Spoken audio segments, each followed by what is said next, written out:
ত্ৰয়ম্বকম যজামহে সুগন্ধি পুষ্টিবৰ্ধনম উৰ্বাকমিব বন্ধনা মৃত্যুমুখ্যমা অমৃতা। নমস্কাৰ। আজি এই স্থানত সমবেত হোৱা মোৰ অতি শ্ৰদ্ধাৰ দৰ্শক শুদ্ধিসকল, জয়ে জয়তে আপোনাক হ'বলৈ মোৰ শ্ৰদ্ধা জ্ঞাপন কৰিছোঁ।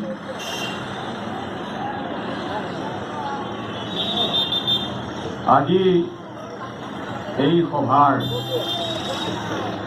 সভাপতি আসন অলংকৃত কৰা মোৰ অতি শ্ৰদ্ধাৰ শিক্ষাগুৰু শ্ৰীযুত পহলতাপ পাছাৰ, মঞ্চত উপবিষ্ট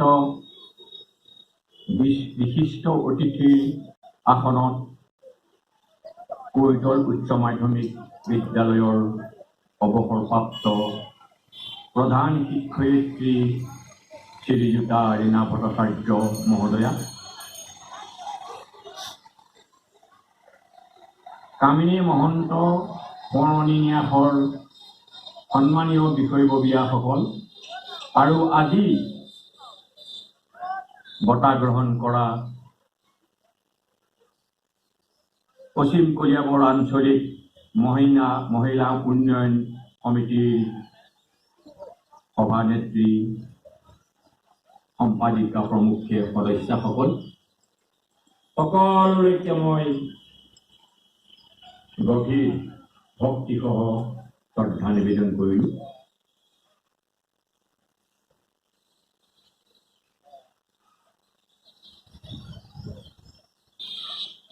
জীৱন নদীৰ কোবাল সোঁতত সাঁতুৰি নাদুৰি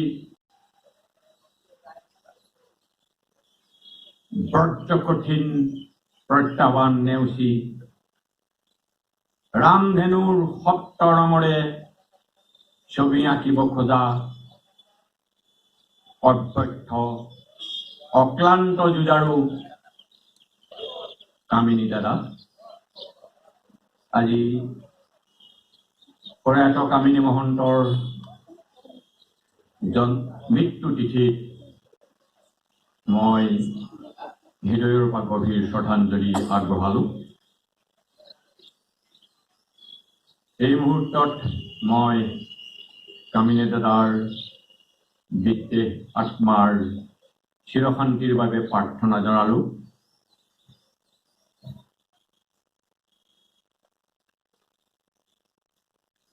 লগতে আজি প্ৰয়াত কামিনী মহন্তদেৱৰ সহধৰ্মিনী ৰীণা মহন্ত, নবৌ,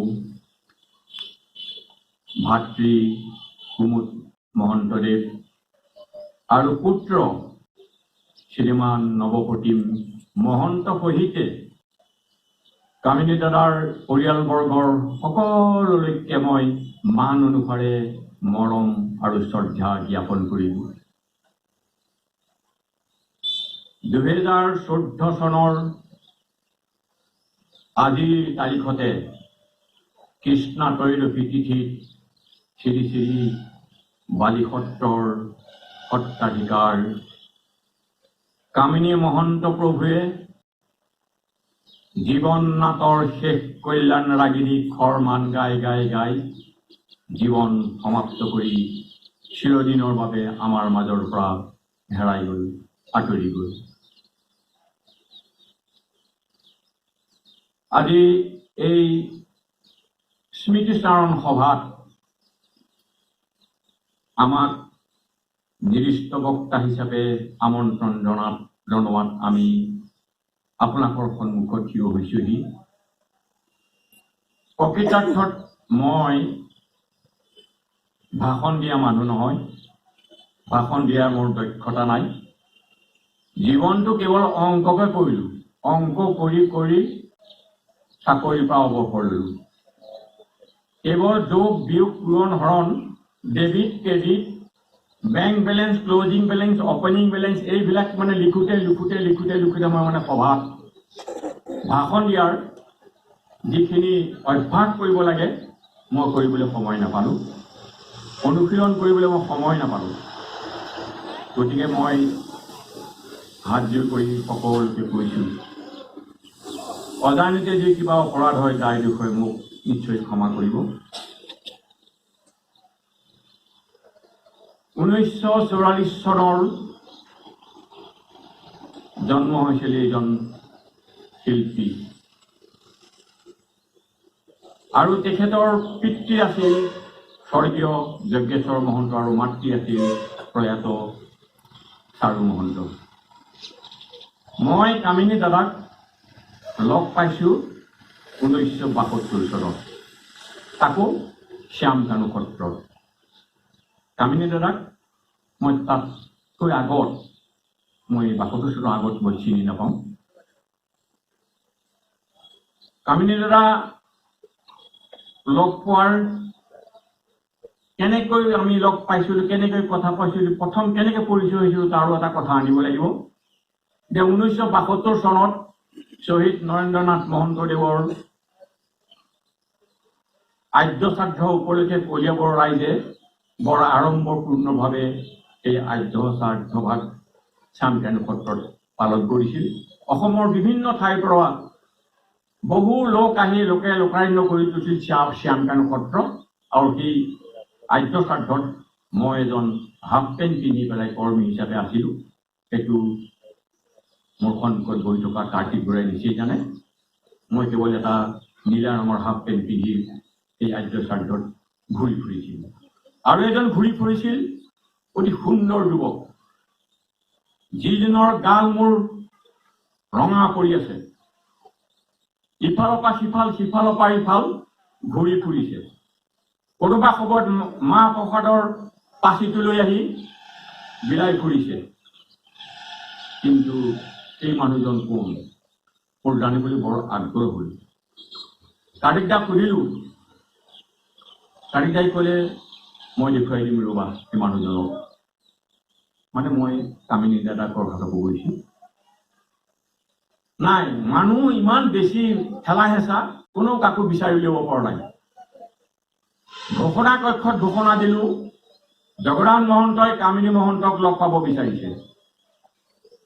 অকল মই নহয়, কামিনী দাই আকৌ গৈ সেই ঘোষণা কক্ষত নৰেন মহন্তৰ ঘৰৰ এখন বাৰান্দাত এনেকৈ মাইক লৈ ঘোষণা কৰি আছে ঘোষকে। কামিনী দাই ক'লে জগন্নাথ মহন্তক লগ পাব বিচাৰিছে কামিনী মহন্তই।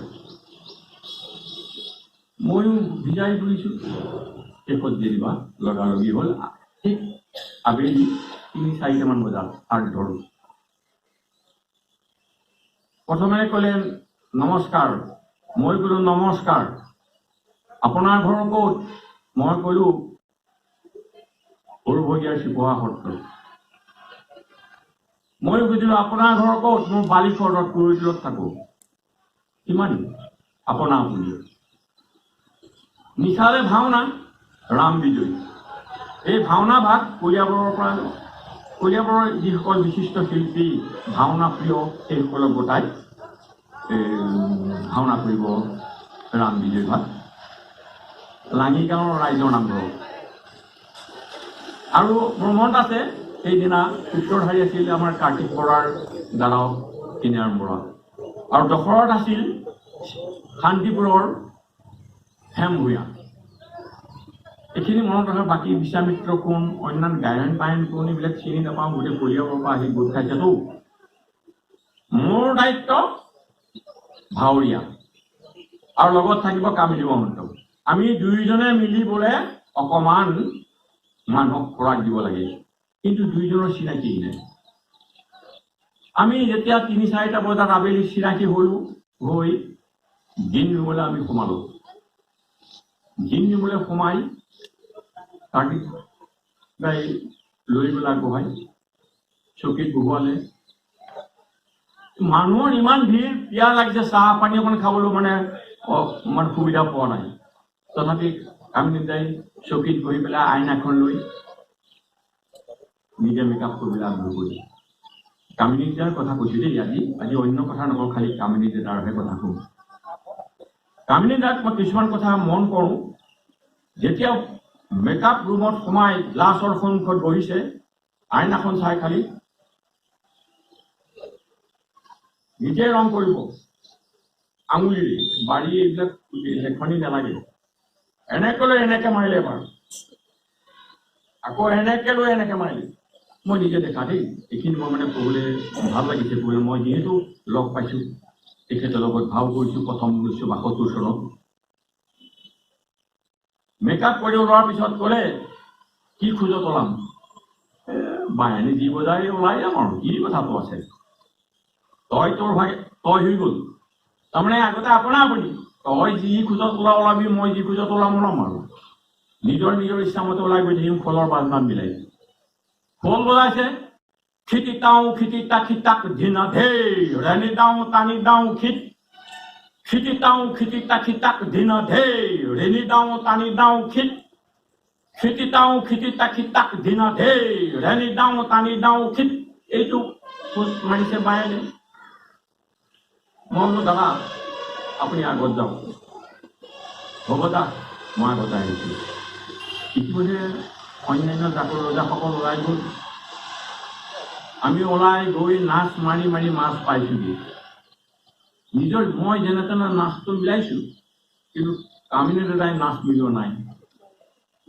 যি জাপ লৈ যি ওলাইছে ৰজা, চাৰিওফালে দৰ্শকে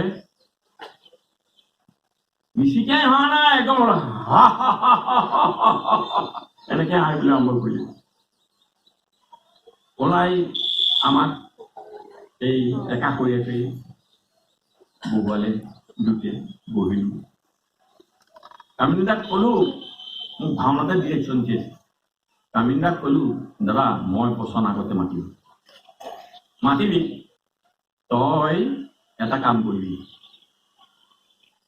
তই মোক ইচাৰা দিবি তোৰ বচন শেষ হোৱাৰ লগে লগে, আৰু মই গৈ তোক পিছফালৰ পৰা গৰু এটা মাৰি দিম, আৰু তই হামখুৰি পাই খাই গৈ এই যে টুপৰ ফালে বহি আছে মহিলাখিনি, তেওঁলোকৰ গাত পৰি যাবি। মোক কৈছে, এই ভাওনা ঘৰতে ভাৱৰীয়া হিচাপে মোক ডিৰেকশ্যন দিছে। মোক কামিনী সেইটো কৰিলে বেয়া হ'ব নেকি? নহয় কি কথা কৈছে, হয় এনেকে কৰিব লাগিব। হ'ব দিয়ক, মই বচন মাতিবলৈ চাৰি পাতি আছে, মোৰ 4টা ফুট মাতিবলৈ ধৰিছোঁ। মোহৰ বচন শুনা শুনিও সুন্দৰী আবে। অন্য বচন আহি গৈছে, ভাওনাতে ভাও কৰি থাকো, বেলেগ বচন আহি গৈছে। শুনিও সুন্দৰী আবে মোৰ নিবেদন, মহি সভাৰ মাতে মই শ্ৰেষ্ঠজন, অনেক ধন সম্পদ আৰু সুন্দৰ নগৰ। ক'বলৈ নাপালো, পিছফালৰ পাহি গৰুটো মাৰি দিলে নহয়। মই লুটি খাই সেই ল'ৰা ছোৱালীসকল আছিলে, সেইখিনি ওচৰতে লেপেটা খাই বহি গ'লো। আৰু এতিয়া কামিনী দাৰ ভাও, মাইকী চুলি পিন্ধি এটা মাৰি লৈছে এনেকুৱা, আৰু ফটো মানে বুঢ়া আঙুলিয়ে আগতে আঁকিছে, সেইটো মই দেখিছোঁ। এনেকৈ গোটাকে আঁকি মই যে ৰঙা অকণ দি লৈছোঁ। সিতালে চাইছিলে, অন্য ভাৱৰীয়াই লগত নিমিলে, সীতাক চাব।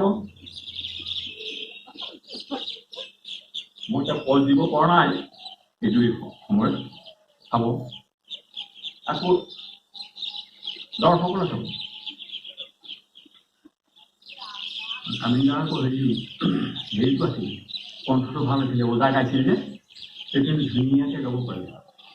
সেইখন পালিও গায়। আগৰ গায়ন বায়নে এই জোৰাটো গোৱাৰ পিছত আকৌ দোহৰাই নহয়, সেই কি কৈছে, শুনিও সুন্দৰী আবে মোহৰ বচন বান্ধৈ মোহৰ বচন। শব্দ বেলেগ কৰে। শুনা পতেশ্বৰী মোহৰ বচন বান্ধৈ মোহৰ বচন। তাৰপিছত সেইটো যে গালে, এটা যে পালিয়ে ধৰিলে নহয়, এতিয়া হৈ একদম দৰ্শকৰ কিনাৰে একদম এনেকে চাব। ভাওনে মানে হাঁহিত লেলাই পেলাই। মই নিজে দেখা চকুৰে দেখা কাৰণে মই কৈছোঁ, মই কামিনীদাৰ কথা কওঁ, যিখিনি দেখিছোঁ স্বচক্ষে সেইখিনি মই কৈছোঁ। আকৌ ইটা মন্দনা মন্ত্ৰী কনকাৱতী এই আসনৰ গুৰিত মালাডাল ৰৈ থাকিব, ওপৰ গুৰিৰ পৰা চিঞৰে মাতে, অহো তোহাৰ ৰূপক দেখি নহহে প্ৰাণ বান্ধৈ নহহে প্ৰাণ আলিংগন দিয়া বান্ধৈ দিয়া খমি নান বান্ধৈ দিয়া খমি। আচলতে অলপ আবেগিক মানে কি হৈছোঁ, যিজন মানুহৰ কথা এতিয়া মই কৈ দিছোঁ, একেলগে ভাও দিছিলোঁ, ডক্টৰ এতিয়া নাই যে মনলৈ অকণ শোক বা বেজাৰ ভাৱটো আহি গৈছে। কামিনীদাৰ লগত মই নিজে ভাও কৰিছিলোঁ, এতিয়া মনত পৰিছে সেই মানুহজন নাই, তেখেতৰ কথা কৈছোঁ, তেখেতৰ অংগী ভংগী মানে এনেকুৱা ভংগী দিয়ে, মানে মুখৰ ভংগী, খোজৰ ভংগী, অন্য ভাৱৰে কোনেও মই দিয়া দেখা নাই। মানে সুন্দৰ, ইমান সুন্দৰ। আৰু এবাৰ মই ভাও দিছিলোঁ কামিনীদাৰ লগত, এইটো 1980 চনত, 1980 চনত, 1972 চনত দিয়াৰ পাছত ইমান দিন লগালগি হোৱা নাই ভাওনাত, হৈছোঁ যেনো পাহৰিছোঁ। কিন্তু 1980 চনত এই মাধৱ থানত এখন ভাওনা হৈছিল। ভাওনাখনৰ নামটো কিবা কাল্পনিক, মানে কিবা দৈত্যেশ্বৰ বধ নেকি, এনেকুৱা এটা ভাওনা।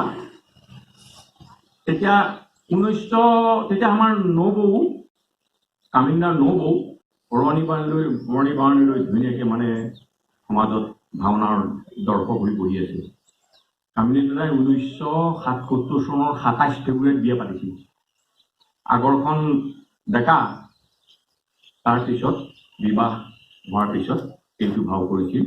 কামিনীদা দৈত্যেশ্বৰৰ কিবা তাৰমানে হেৰি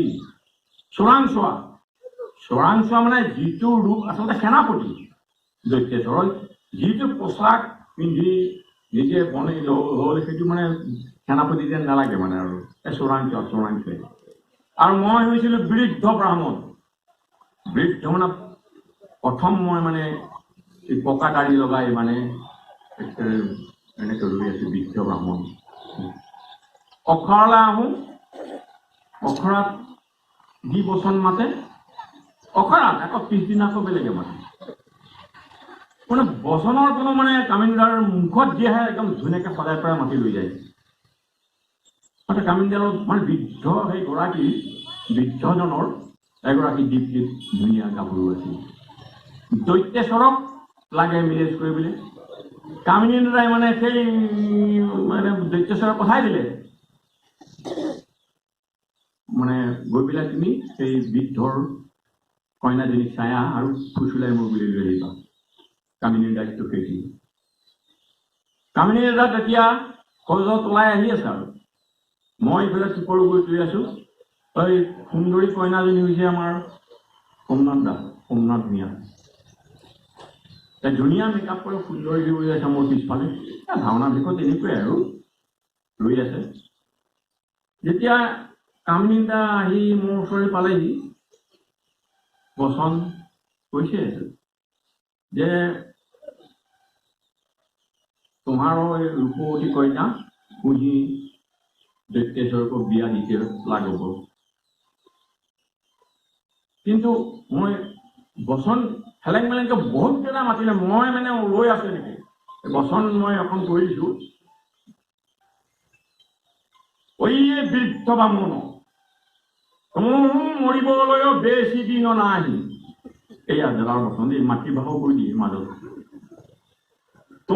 মৰি গেল, তুমি যদি মৰি যোৱা তোমাৰ কন্যাৰ নাজৰ নাথালো অবস্থা হব।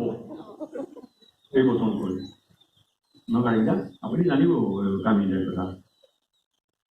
জানি কন্যাক সত্তৰে বিবাহ দেও, মানে দৈত্যেশ্বৰ বিবাহ দিব লাগে। আৰু কুহি মহাপ্ৰতাপী দৈত্যেশ্বৰ বহুত ধন সোণ আশ্ৰয় ওলাইছে। আউৰ এইটো নিজে লগাই দিলে, মাতত নাই। আউৰ দুখন উৰাজাহাজ আশ্ৰয়। এইটো কামিনী নিজা সৃষ্টি। এই আমাৰ দাদাই লিখিছে, নিজেই কৈ দিয়ে কথা, যি মুখত আহে তেনেকুৱা, চবেই একো নোৱাৰে। সেই উৰাজাহাজত তোহাৰ কইনাক লগতে তোহাক উঠাই আমেৰিকা লণ্ডনক ঘূৰাইতে ফুৰি হ'ব। এইটো কামিনী এইবিলাক মই বৃদ্ধ হৈ এনেকৈ ৰৈ আছো। মই নাটত তেওঁ কৰাৰ পিছত যিটো মই উত্তৰ দিম, উত্তৰ দিবলৈ মই মানে প্ৰস্তুত হৈ আছো, কিন্তু বচনৰ লগত কোনো মিল নাই। মই এনেকৈ ৰৈ থাকোঁতে ৰৈ আছো। মানুহে চবেই হাঁহি আছে বুজিছেনে। মই আকৌ ক'লে হেন জানি হে ব্ৰাহ্মণ তো মোক সন্মতি দে। এতিয়া বৃদ্ধৰ সন্মতি নাই। বৃদ্ধই ক'লে সেই অসুৰ বংশৰ ৰজাটোলৈ দৈত্যেশ্বৰে মোৰ কি কইনাক বিয়া দিম নেকি? নহ'ব এইটো। তেতিয়া কামিনী দাই সেইটো কিন্তু মই কৰোঁ। কামিনী দাই কৈছে, ইয়ে বৃদ্ধ, তোহাৰ গৃহত বহু যুৱকৰ আড্ডা হৈ সেই লম্পট ডেকা হবে তোহাৰ কন্যাক বাইকত তুলি কলুৱাই লৈ যাব।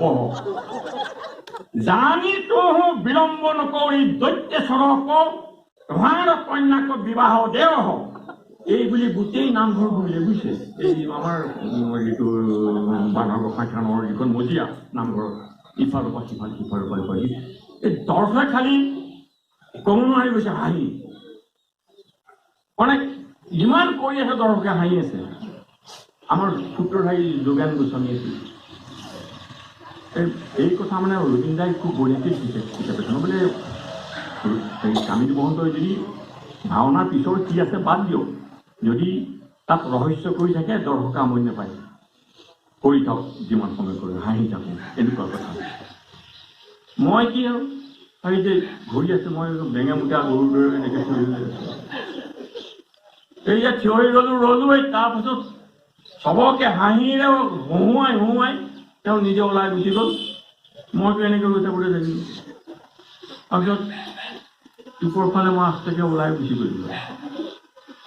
ওলাই গৈ গ্ৰীণ ৰুমত মোৰ সাজ পোছাক খুলি লং পেণ্ট চাৰ্ট পিন্ধি চাইকেল লৈ ঘৰ পালোঁগৈ। আৰু 200 নে 300 বচনৰ প্ৰৱেশ আছিলে মোৰ। মোৰ এইখন কি হয় ঠিক নাই, খেলে মই মই নগ'লোঁ, ওলাই গুচি গ'লোঁ। সেইখন ভাওনা 80 চনৰ 72 সেইখন। তাৰ পাছত এবাৰ আমাৰ ৰামেশ্বৰ হাজৰিকাও আছে। এই আমাৰ যিটো জমখলাৰ যিটো এই হাজাৰৰ নামঘৰ, সেই নামঘৰত এই ৰামবিজয়খন পাতিছে। মোকো ক'লে প্ৰসন্ন জগন্নাথ ৰামেশ্বৰ দুইটা আহিবি চবত। তেতিয়া দাদাই বৰ সুবিধা, চাইকেল, ৰামেশ্বৰৰ চাইকেল নাই। মই সৰু সৰুকৈ আহি পেলাই তাৰ পৰা ভিতৰত তাক উঠাইছোঁ। দুইটা ডাবল কৰি আহি পালোঁহি। কামিনী দাই আহি দেখিছোঁ ৰ'লে সেইবিলাক মেকআপ নকৰে। আমাৰ এতিয়া মেকআপ কৰিব হোৱা নাই ন, আমাক কিমান সময় লাগে, 2 মিনিটলৈকে মেকআপ কৰিবলৈ। হয়তো ঠিকেই, স্মৃতি এইটো এটা দেই, বৰ সাংঘাতিক। আমাৰ এই ইয়াত আছে মামণি বৰাৰ দেউতাও, লাই বৰা বুলি কৈ জনাজাত। দশৰত লৈছে, দশৰত প্ৰণ কৰি আছে সূত্ৰধাৰে মানে প্ৰণ কৰি আছে, কিন্তু শুনা নাই। মাইক এটাই এনেকুৱা সূত্ৰধাৰে ওচৰতে লৈ আছিলে, এই নাটকখন চাই আহি পেলাই ক'লে, বৰকে কওঁ। মই শুনাই মাতটো মাতি পেলাই কৈছে দেই, সেই মাতটো মাতি কৈছে বৰকে কওঁ। আচ্ছা, যিটো হাঁহিৰো একদম চাৰিওফালে যেতিয়া তলপাৰ লগাই দিলে, তাৰপিছত বছৰ মাতকে শুনা নাই। মানে হাঁহিৰো চাৰিওফালে মানে গুমগুমাই আছে। বা দাদা বোলো বনাওঁতে কি জমা মিতিও দখৰতে যিটো জমাই থৈ গৈছে মই তাতকৈ ওপৰত পাৰিম নেকি কচোন বাৰু বোলো কথাটো হয় বোলো আপোনাক মাতিছে নহয় যাওক ওলাবি কিবা এটা তাৰপিছত গৈ কামিনীয়ে নোলালো আৰু দেখিলোঁ ভাওনাত ৰামেশ্বৰে ময়ো ভাও ল'বলৈ যোৱা নাই মাটিকে প্ৰসন্ন হৈ গৈছোঁ আমি গুচি আহিছোঁ সেইটো কিন্তু মই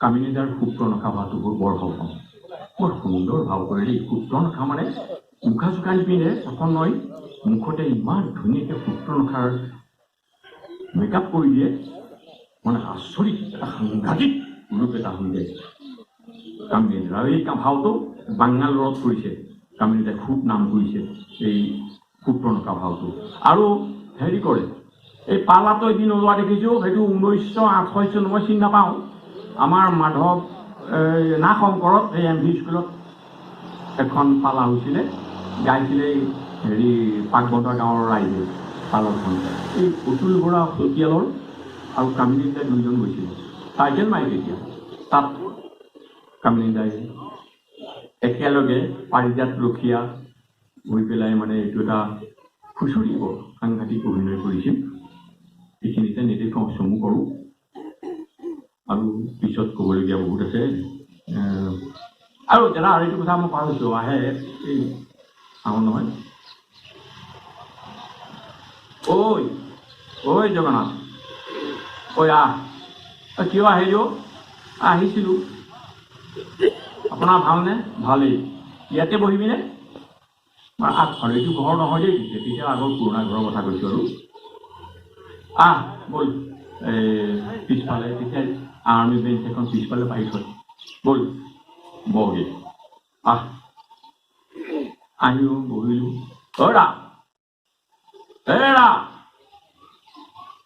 ৰীণা ক'ত আছা হে ওলাই আহাচোন কোন আহিছে চোৱাহি মই একদম লাজত মানে ৰং আহি আপোনালোকে যেতিয়া কামিনী দায়িত্ব কৰে মই ঘৰলৈ আহিছোঁ নগৈ মোক চিনি পাই আকৌনো ক'ত মাতিব লাগে এনেকৈ তাৰমানে অৰ্থটো বেলেগ কোন আহিছে চোৱাহি ইয়াৰ অৰ্থটো বুজি পালোঁ পিছত তাৰমানে কি কৰাগেই চাহ জলপান অথবা ৰুটি যদি বেলাগেই সোনকালে তেনেকুৱা এইবিলাক মানে পাছত বুজি পোৱা হ'ল মানে কামিনী দা আৰু নবৌ দুইজনৰ মাজত যিকণ হাঁহি মই দেখা পাওঁ এই পৰম আনন্দ পাওঁ মানে মুনি দুয়োটাৰ মাজত সেইকণ মিল আনন্দ মই তেনেকৈ ক'তো দেখা নাই এইটো বৰ ভাল লগা আৰু ৰাসত যেতিয়া গোপ হ'ব ৰাসত গোপ হ'লে আমাৰ এই গোপৰ ভাওটোনো হয়নে আৰু এই বচন কথা একো নাই গোপটো ওলাব লাগে আৰু মই নোৱাৰোঁ যা ৰামেশ্বৰ যেতিয়া নোলাগব কৈছে গোপত একো চব কৰিব নাই অতত যাক গোপী ওলাই নাচিব খোলৰ মাতে সতে তাত বচন কৰিও নুশুনি একো মইতো নোলাওঁ কিন্তু কামিনী দাক হয়তো নিজৰ তিৰোতাক বিচাৰি যেতিয়া যাব চাবগৈ তেতিয়া বৰ সূক্ষ্ম অভিনয় সেইবিলাক ওচৰৰ দৰ্শকবিলাকে চাই থাকেতো যেনেকৈ মানে নিজৰ হয় জানো সেইফালে গৈ নিফালে কিন্তু আচলজনীহে অতুল বৰা ওলাই সেই দুটাৰ অভিনয় যোনে দেখিছে পাহৰি নাযায় কেতিয়াও দেই ময়ো পাহৰি নাযাওঁ কামিনী দা আৰু এই অতুল বৰাৰ অভিনয় মই নিজে দেখিছোঁ মই পাহৰি নাযাওঁ ভাল লাগে বৰ সুন্দৰ লাগে আজি ইমানতে সামৰিম বুলি ভাবিছোঁ আৰু আছে বহু কথা মনত আহে মই শেষত ভাওনাৰ কথাৰে ভাওনা এফাকি বচনৰে মই সামৰিম বুলি ভাবিছোঁ বালিৰ ভাও আকৌ সেই কামিনী দায়ো লৈছে এবাৰ লৈছিলে এই ক'ৰবাত এনেকৈ গড় মাৰোঁতে নে কি ভৰি গেওৰা ক'ৰবাত পৰি পেলাই মানে পুখুৰী গ'ল সেইটো পিছত বেজি চেজি লৈ বহুত মানে কষ্ট কৰিয়ে ভাল হৈছে হয় জীয়াই সিহঁতে জানিবও পাৰে হয়তো হয়নে বাৰু তেনেকুৱা অখৰাত দেখুৱাইছিলে অখৰাত আৰু আজি বোলে কোন আহিব অখৰাত না আজি অখৰালে কামিনী মহন্ত আহিব তেতিয়া মানে হেৰি ভাৱৰী কেইজনৰ বেছি হয় মানে আকৰ্ষণটো চাওক দেই অভিনেতাজনৰ আকৰ্ষণটো চাই অখৰালে আহিব বুলি ক'লে আৰু 10জন বেছিকৈ আহে। কামলিংগা নোহোৱাৰ দিনা মানুহ নাহিল অখৰা। এই তেনেকুৱা কথা। এই কামিংগাই বালি ভাও লৈছিলে আৰু মই সেই বালি ভাৱৰ বচনেৰে আজি সমাপ্ত কৰিম বুলি আহিছোঁ। মোহৰ বচন শুনা অভাসদ লোক, দুখৰ গুণ বিচাৰিয়া গৰহিবা মুখ। দানৱ বধিত্বে মই চলিলো পাতাল, ৰাখিলো সুৰংগ দ্বাৰে সুগ্ৰীৱ চান্দাল। সুগ্ৰীৱে পাথৰ দিলে সুৰংগৰ মুখে, ৰাণী মহাদেৱী হৰে ৰমণৰ সুখে। ৰমণৰ সুখে দণ্ড ছত্ৰ নিলে মূৰ, নীলে মহাৰথী হেন পাতকীৰ ভাৰ ধৰিলা পৃথিৱী। দূঢ় অধৰ্মিক দুষ্ট দুৰাচাৰ, এই জীবনত মুখ নচাব্য তোমার, নচাব্য তোমার। ওয়ে পাপিষ্ঠ, তুমি আমার কোন নাহি কয়ল, মোহর মৃত্যু করা আগি দত্ত মুখে ভয়ঙ্কর শিলা দিয়া। মোহর ভাষা কলয়া সুখে রাজ্য ভোগ কর, সুখে রাজ্য ভোগ কর। তোর ভাতৃ কি অবন্তরা করি।